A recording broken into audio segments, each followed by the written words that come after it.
Channel of Vadodara. 31 ડિસેમ્બરને અનુલક્ષીને police દ્વારા listed બુટલેગરોની હિલચાલ પર નજર રાખવામાં આવી રહી છે। ત્યારે બાતમીના આધારે દિવાલમાં સંતાડવામાં આવેલો વિદેશી દારૂનો જથ્થો ફતેગંજ પોલીસે ઝડપી પાડી કાયદેસરની કાર્યવાહી હાથ ધરી છે। 31ને અનુલક્ષીને પોલીસ દ્વારા લિસ્ટેડ બુટલેગરોની હિલચાલ પર નજર રાખવામાં આવી રહી છે। તેવા સમયે ફતેગંજ પોલીસને મળેલ ચોક્કસ બાતમીના આધારે ફતેગંજ પોલીસે નવાયાર્ડ દીપ સિનેમા પાસે શ્રીનગરમાં રહેતા લિસ્ટેડ બુટલેગર અજય પાટીલના ઘરે ફતેગંજ પોલીસે તપાસ હાથ ધરી હતી। પંચોને સાથે રાખી પોલીસે તેના ઘરે જતા અજય મળી આવ્યો હતો। 3 મજલી મકાનના પહેલા માળે જઈને તપાસ કરતા બાથરૂમના દરવાજાની પાછળ દિવાલમાં બાકોરું પાડેલું હતું।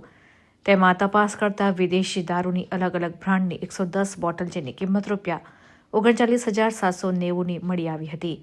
ચોંકી ઉઠેલી પોલીસે લિસ્ટેડ બુટલેગર વિરુદ્ધ ગુનો નોંધી કાયદેસરની કાર્યવાહી હાથ ધરી હોવાનું જાણવા મળ્યું છે।